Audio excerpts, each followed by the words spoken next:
আসসালামু আলাইকুম রহমতুল্লাহ। প্রিয় দর্শক, চলে আসলাম পরবর্তী নতুন ভিডিওতে। আমরা প্রথমেই মাইক্রোসফট অফিস ওয়ার্ড পেজটি ওপেন করে নিলাম। আজকে আলোচনা করব ইনসার্ট মেনু থেকে লিঙ্ক নিয়ে। আমরা লিঙ্ক এ পার্টিশনের ভিতরে তিনটা অপশন দেখতে পাচ্ছি: hyper link, bookmark, cross reference. Link নিয়ে আলোচনা করতে হলে অবশ্যই আমাকে কিছু ডকুমেন্ট এখানে নিয়ে আসতে হবে। আমি পূর্বের কিছু ডকুমেন্ট কপি করে রেখেছি, কিবোর্ড থেকে Ctrl+V পেস্ট করে এটাকে পেস্ট করে নিলাম। আপনারা দেখতে পাচ্ছেন আমি এখন কিভাবে লিঙ্ক স্থাপন করব। আসলে লিঙ্কের কাজ কি? পূর্বের কোনো ডকুমেন্টের সাথে বর্তমান ডকুমেন্টের সম্পর্ক তৈরি করে দেওয়া, এটার সাথে লিঙ্ক তৈরি করে দেওয়া, এটাই মূলত হাইপার লিঙ্কের কাজ বা hyper link, bookmark, cross reference, এই লিঙ্কের কাজ। তো আমি ভিজিটিং শব্দটা প্রথমে সিলেক্ট করে নিলাম। এরপর হাইপার লিঙ্ক অপশনে ক্লিক করার সাথে সাথে একটি ডায়ালগ বক্স দেখতে পাচ্ছেন। এখানে existing file or web page option, place in this document, current new document, email address. আপনারা যে ফাইলের সাথে এখানে লিঙ্ক স্থাপন করবেন সেই অপশনটা সিলেক্ট করে দিবেন। ইমেলের ক্ষেত্রে এটা, কারেন্ট নিউ ডকুমেন্টের ক্ষেত্রে এই অপশন। তো আমি পুরাতন একটি ফাইলের সাথে লিঙ্ক স্থাপন করবো, এই জন্য এখানে ক্লিক করলাম। এরপর আমরা দেখতে পাচ্ছি এখান থেকে আমরা আমাদের ব্রাউজারের যে কাঙ্ক্ষিত ফাইল এটা সিলেক্ট করে দিতে পারবো। আর এখানে ক্লিক করার সাথে সাথে আমরা সরাসরি ব্রাউজার অপশনে আসার পরে নিউ ফোল্ডারে ক্লিক করছি। নিউ ফোল্ডারে ক্লিক করার পর আমার কিছু স্টুডেন্টের কাজ ছিল, আমি এই ফাইলটা এখান থেকে ওপেন করে নিচ্ছি। আসলে ফাইলের ভিতরে স্পেশাল তেমন কিছু লেখা নেই, ওরা আবার টাইপিংয়ের প্র্যাকটিস করেছিল।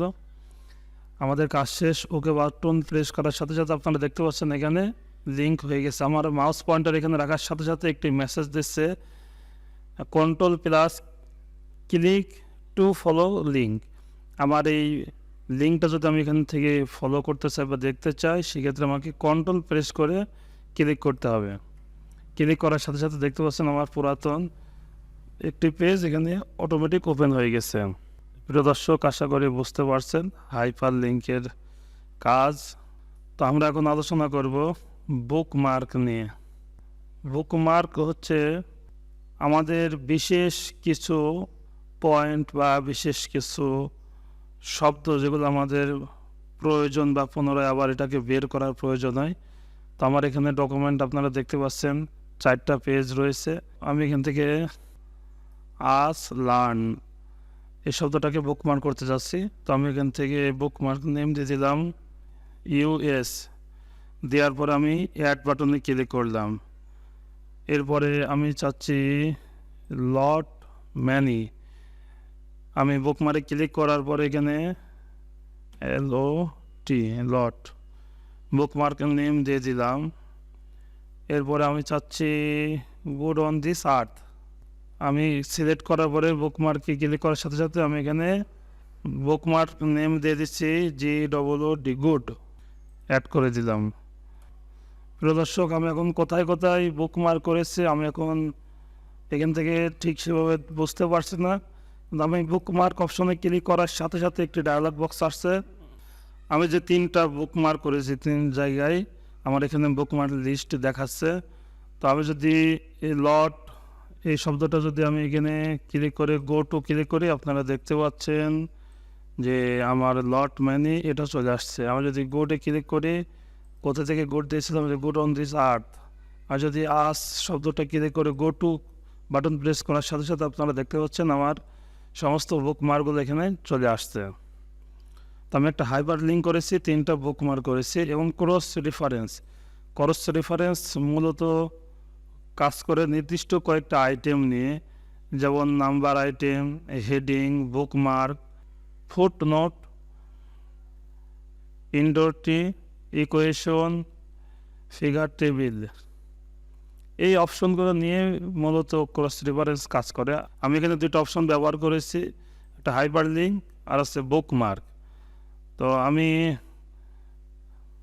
এখন ক্রস রেফারেন্সে ক্লিক করছি। আমার সামারি 1 এখানে রেখে আমি ক্রস রেফারেন্স ক্লিক করার সাথে সাথে একটি ডায়ালগ বক্স আপনারা দেখতে পাচ্ছেন। আমার এখানে নাম্বার আইটেম, আমার কোথাও কোনো নাম্বারিং করা নাই, যার কারণে নাম্বার আইটেমটা আমার এখানে শো করছে না। আমার এখানে বুকমার্ক করা আছে। আমার বুকমার্কে অপশন সিলেক্ট করার পর আপনারা দেখতে পাচ্ছেন আমার বুকমার্ক অপশনগুলো এখানে শো করছে। এছাড়া হাইপার লিঙ্ক এখানে অপশন করছে না। আমি কিছু হেডিং এখানে সিলেক্ট করে দিই, যেমন এখানে আছে সামারি টু। আমি হোম মেনুতে ক্লিক করে হেডিং টু সিলেক্ট করে দিলাম, এটাকে সেন্টার করে দিলাম। কালারগুলো আছে আমি ব্ল্যাক করে দিলাম। সামারি 4 এটাকে হেডিং 3 করে দিলাম। আর হেডিংগুলো কীভাবে রিএডিট করতে হয় এটা আমি হোম মেনুতে পূর্বের এক ভিডিওতে আলোচনা করেছি। আর এই হেডিংগুলো কীভাবে রিএডিট করতে হয় পূর্বের ভিডিওতে আলোচনা করা আছে, আপনারা দেখে আসতে পারেন। এরপরে আমি পাশাপাশি এখানে নাম্বারিং করে দিচ্ছি, এবং এটা 1, এটা 2, 3, 4, 5, 6, 7। আমি সামারি 7-এ কয়েকটি নাম্বারিং করে দিলাম। এখন আমরা সামারি 1 এখানে ক্রস রেফারেন্স অপশনে ক্লিক করছি। আমরা এখন সামারি 1-এ কার্সার পয়েন্ট রাখলাম। এখন ক্রস রেফারেন্সে ক্লিক করার সাথে সাথে আপনারা দেখতে পাচ্ছেন আমার বুকমার্ক কয়টা সেখানে দেখাচ্ছে। আমার হেডিং দুটা হেডিং আমি এখান থেকে তৈরি করেছি, সামারি 1, সামারি 4 হেডিংগুলো এখান থেকে দেখাচ্ছে। এরপরে নাম্বারিং আইটেম দেখতে পাচ্ছেন, এখানে আমি যে 9টা নাম্বারিং করেছি সেই 9টার নাম্বারিং অপশনগুলো এখান থেকে শো করছে। তো প্রিয় দর্শক, আমি এখন হেডিং থেকে ক্রস রেফারেন্স করতে যাচ্ছি। তো আমার এখানে 2টা হেডিং আছে, আমি হেডিং ক্লিক করলাম, হেডিং টেক্সট অপশনটা ডিফল্ট রাখলাম। এখানে কয়েকটি ক্যাটাগরি রয়েছে, পেজ নাম্বার, হেডিং নাম্বার, এরপরে টেক্সট, হেডিং টেক্সট। আমি হেডিং টেক্সটটা দেখে দিলাম। দেওয়ার পরে ইনসার্ট মেনুতে ক্লিক, আপনার পাশাপাশি দেখতে পাচ্ছেন আমার সামারি 1-এর পাশে সামারি 2 চলে আসছে। আমি যদি সামারি 2 এখানে মাউস পয়েন্টার রেখে ক্রস রেফারেন্স এখান থেকে হেডিং 4 দিয়ে দিই, তারপরে হেডিং টেক্সট অপশন সিলেক্ট করা আছে, আপনারা দেখতে পাচ্ছেন আমার এখানে হেডিং 4 চলে আসছে। তো আমার এখানে হেডিং সামারি 2 চলে আসছে। সামারি 2-র উপরে যদি আমি কিবোর্ড থেকে কন্ট্রোল প্রেস করে ক্লিক করে আমরা সামারি 2 এখানে চলে আসছি, দেখতে পাচ্ছেন। আর এখানে যে সামারি 4 দেওয়া আছে, আমি এখানে কন্ট্রোল বাটন প্রেস করে ক্লিক করার সাথে সাথে সামারি 4 আমার কার্সার পয়েন্ট চলে আসছে অটোমেটিক। এছাড়াও যদি আমরা বুকমার্ক থেকে ক্রস রেফারেন্স করতে চাই সেক্ষেত্রে আমরা বুকমার্ক সিলেক্ট করে দিতে পারি। আমার গুড যেটা দেওয়া ছিল আপনারা দেখতে পাচ্ছেন, গুড অন দিস অপশনটা এখানে চলে আসছে। পাশাপাশি ইনসার্ট করে নিলাম, আমার এখানে ক্লিক করার সাথে সাথে আমার গুড অন দিস আর্ট এই অপশনে এই পেজ আমরা সরাসরি চলে আসছে।